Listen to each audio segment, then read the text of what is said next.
खटमल और मच्छर। एक महल में राजा का विशाल कमरा था। पूरे कमरे में सुंदर सजावटी चीजें थीं।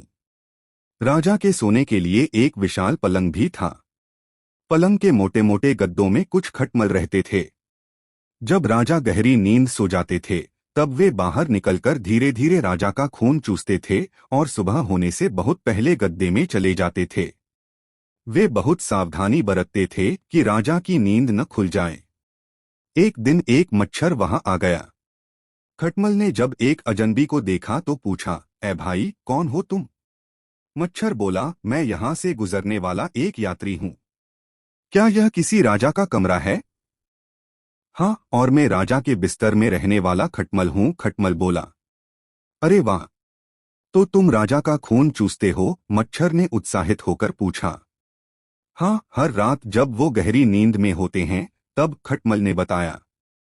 क्या राजा का खून बहुत मीठा है? मच्छर ने फिर पूछा। बहुत मीठा है, एकदम शहद की तरह। खटमल के मुंह में पानी आ गया। मच्छर के मन में राजा का खून चखने की इच्छा बहुत दिनों से थी।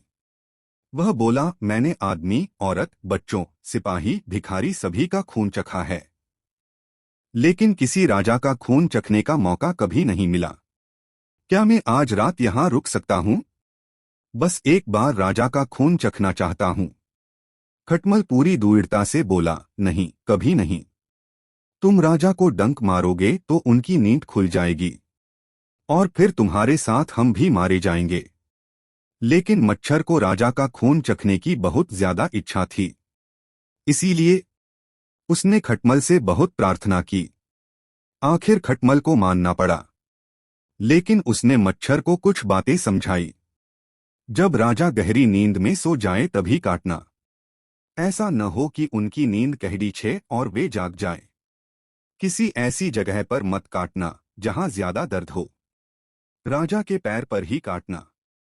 मच्छर ने वादा किया कि वह इन सब बातों का ध्यान रखेगा। वह बेसब्री से रात होने का इंतजार करने लगा। आज तो समय जैसे बीत ही नहीं रहा था। आखिर रात हुई।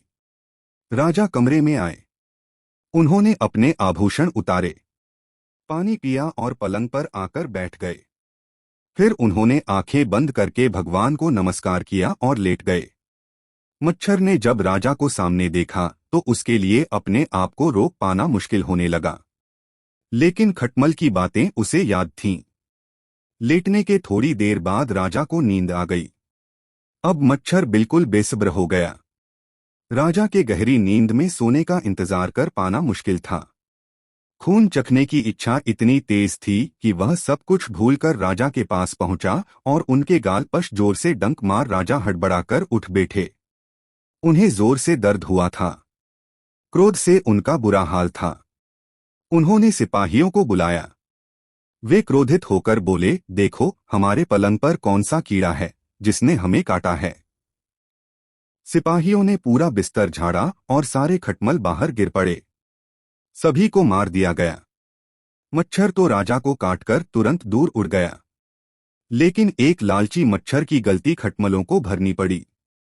ऐसी और कहानी के लिए हमारे चैनल कहानी की दुनिया को सब्सक्राइब करें।